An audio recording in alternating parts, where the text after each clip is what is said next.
hot news lagi terkait adanya barang bukti mobil Expander Nikita Mirzani yang akan dijadikan sebagai alat bukti. Menurut abang sendiri sebagai praktisi hukum, gimana melihat ini, Bang? Jadi gini, kita kopas dulu ya apa yang dituduhkan kepada Nikita Mirzani, baru kita lihat bukti-bukti yang terpenuhi atau tidak.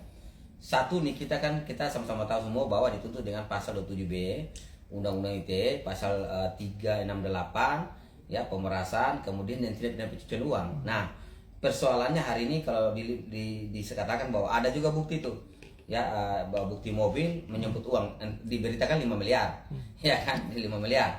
Nah, itu jadikan bukti. Nah, pertanyaan kita kan, apakah bukti itu bisa dijadikan barang bukti ya kan? Itu harus dikopas dulu dari apa yang memenuhi itu menjadi barang bukti. Diberitakan saya lihat ini untuk menyebut uang ya kan. Nah, kalau menyebut uang juga terima juga tuh bukti mengembalikan uang sehingga sisa uang 900 juta ya kan, ada bukti juga pengembalian uang. Lalu kalau sudah ada bukti pengembalian uang, maka jangan di framing diberita di mana-mana bahwa pemerasannya 4 miliar. Saya nggak sejalan, saya paham dan tidak mendukung seperti itu. Makanya hari ini bukti itu bagi saya bukti yang dipaksakan, itu aja. Kenapa abang bisa bilang ini bukti yang dipasang, sedangkan bagi pengacara Reza Gladys dan juga netizen, wah Niki meres nih, sudah ada buktinya, apa rekamannya, recording yang sudah. Ya. Jadi gini kan, kalau saya sebagai pemikir hukum, kalau ditanya pendapat, saya dari awal sampai saat ini saya bertegas bahwa apa yang dilakukan penegak hukum dalam hal ini kepolisian, penyidik di Polda itu terlalu paksakan pasal-pasal tersebut. Ya. Kenapa saya bilang paksakan? Ya, orang ada bercakap baik-baik, ya kan? Kalau ada percakapan lalu ada tawaran dari si ya pelapor, itu bukan bagian daripada pidana, Pak. Bagian daripada unsur pidana 368 ya, kasus dalam pemerasan itu ada ancaman, ada kekerasan. Kalau hari ini bilang, oh lewat telepon loh. Kalau gitu Anda seenaknya meretas percakapan orang, membuka secara publik bicara orang, ya kan? Persoalan soal percakapan yang berkaitan dengan handphone, nomor telepon itu percakapan privat.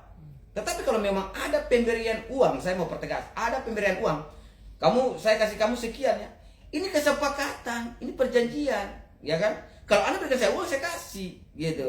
Nah, pertanyaannya, kalau kita merujuk kembali dengan persoalan yang hari ini kita Mirzani yang mau dipaksakan dengan, saya bilang paksanya ya, dengan pasal tersebut, saya rasa bahwa itu terlalu dipaksakan dari awal sampai akhir. Saya tidak akan merubah pikiran saya. Saya mau berbagi ini, orang ditetapkan menjadi tersangka minimal 2 alat bukti. Ingat, tanda kutip, alat bukti dan barang bukti itu berbeda. Ya, itu beda, alat bukti dan barang bukti. Jangan di framing bahwa, oh ada mobil, barang bukti, oh itu bukan alat bukti. Ingat, saya kasih tegas dalam sudah hukum, pemikir hukum harus paham ya. Barang bukti dan alat bukti 2 hal yang berbeda. Kalau alat bukti diatur dalam 184 itu sudah tercover dengan jelas alat bukti itu. Apakah mobil bagian daripada alat bukti? Bukan. Mobil adalah bagian daripada instrumen atau alat suatu tindak pidana. Pertanyaannya, menjemput uang itu pidana enggak? Tidak. Karena tidak ada orang atau penjahat dalam mobil itu. Dan tidak ada perlakuan tindakan pidana lewat mobil itu. Kalau jemput uang, ya semua orang jemput uang di mana-mana. Ya kan, apalagi saat ini. Pertanyaan saya gini kan, balik lagi.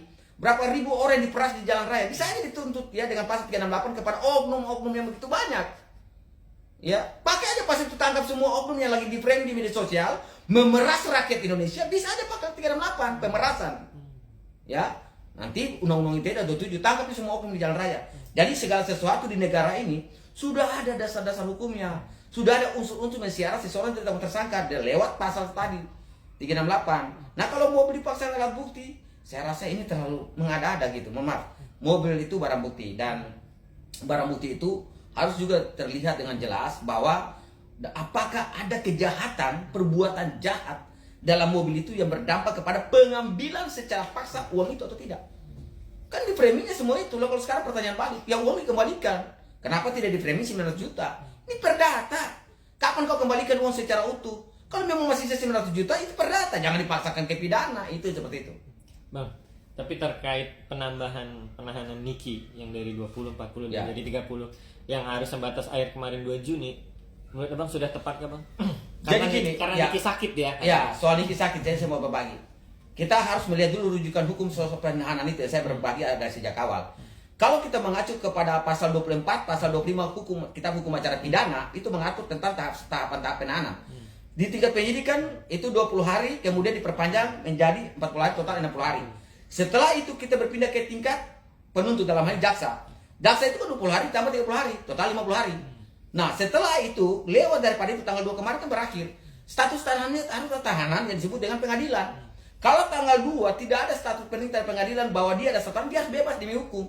Gitu. Pertanyaannya kan polisi tidak mempublikasi bahwa status Nikita ini adalah status bukan lagi tahanan gitu. Ya kan, kalau memang sudah lewat tetap keluarkan dia gitu. Kecuali ada surat perintah penahanan dari pengadilan karena melewati waktu tadi. Ya kan, kita harus tahu bahwa tidak wajib, tapi karena memang ada mekanisme hukumnya kecuali dia 9 tahun ke atas. Ini kan saya lihat bahwa segala hal yang berkaitan dengan kita ini di framing terlalu awal, kemudian mau dipaksakan, mau diterima, sudah rame masuk rame-rame, ya udah dipaksakan segala cara. Tapi mereka tidak pernah menyampaikan bahwa berapa total uang sudah dikembalikan. Maka ini murni perdata gitu. Tapi kan sebelum tanggal 2 Juni 8 Mei kemarin berkas sudah lengkap ya kan, jadi Ya. P21 yang tadi abang bilang. Ya kalau berkas disampaikan sudah P21 kan sudah masuk di register pengadilan. Kalau register pengadilan udah keluar, jadwal sidang udah jalan, status tanahnya harus dari mana? Dari ketua pengadilan. Harus ditunjukkan di publik, di masyarakat Indonesia. Jangan kita menjadi penegak hukum tapi merusak hukum itu sendiri. Gitu.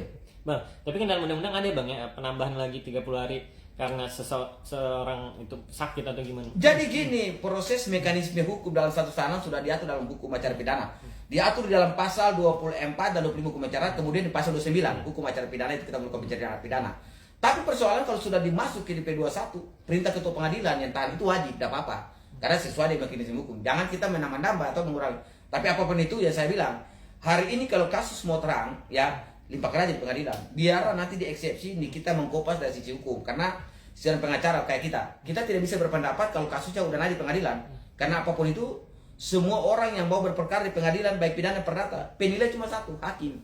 Ya kan? Dan kita saja tidak mau melampaui pikiran hakim. Karena saya kalau selama ini kan saya bilang ya ini kita dianggap tidak bersalah karena memang undang-undang juga mewajibkan itu. Seseorang dianggap tidak bersalah kalau ditangkap tadi.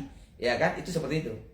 Bang, terkait Niki dipindah ke Kejari dari tahanan Polda, menurut abang gimana sekarang hari ini? Jadi gini, sewajarnya kan bukan tahanan Polda. Ini saya mau luruskan juga dengan ya Kejari. Dia sebagai tahanan titipan di rumah tahanan negara, rutan. Ya, jangan Bapak bola-balik hukum, Pak. Perbaiki cara berpikir hukum. Dia tuh nggak akan melarikan diri. Bila pulang aja dia, gitu. Jaksa ini dengan di Jaksa Indonesia kadang-kadang juga ikut alurnya penyidik Indonesia ini kan rusak sama-sama rusak gitu. Ya kalau ini udah statusnya tahanan kota, nanti dipanggil diperiksa ya kan. Yang lain kok bisa, kok ini tidak bisa. Ya kalau begini ya, kalau mau bawa hukum berlaku adil, semua orang yang sudah tetap tersangka segaranya ditahan gitu. Pasti banyak itu koruptor, penjahat di negara ini, mantan ketua KPK ya kan. Rampok banyak-banyak tapi belum ditahan. Buktikan itu, jangan kasus-kasus yang dipaksakan kayak gini, itu aja. Bang, bisa dibilang Niki dikriminalisasi bang ya? Bagi saya, kalau pendapat hukum Bang Jos, Nikita ini korban kriminalisasi, saya bilang iya, kan dia udah kembalikan uang, dia udah merasa bahwa udahlah daripada kau membawa uang masalah jadi besar, udahlah kasih kembali. Tapi bagi saya, uang yang diberikan secara tidak tanpa unsur paksaan, uang itu bukan bagian daripada unsur pidana. Gitu aja. Mungkin kalau pidana lain kita tidak taat pajak, iya, karena apapun itu harus laporan pajak, ya kan? Nah, tapi kalau umpamanya pasal 368, saya sampaikan 368 KUHP itu terlalu dipaksakan. Itu korban kriminalisasi, itu aja.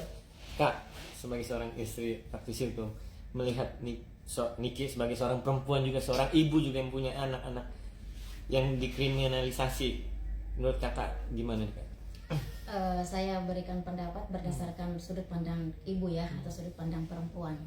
Jadi bagi saya sih apa yang ditetapkan kepada adik kita sebagai seorang yang melakukan pemerasan, saya rasa itu kurang tepat ya kan? Jadi bagi saya mungkin yang saya sampaikan ini bukan secara pandangan hukum ya, karena saya bukannya wilayah saya, itu wilayah para penegak hukum. Cuman bagi saya sebagai perempuan ya, ini sesuatu yang sangat memaksa sehingga bisa menyudutkan dia dan pada akhirnya mengorbankan keluarga, apalagi dia sebagai orang tua tunggal ya. Jadi saya harap penyidik atau kepolisian kembalikan dia aja ke rumah kalau nggak terbukti salah ya kan, kembalikan dia ke rumah.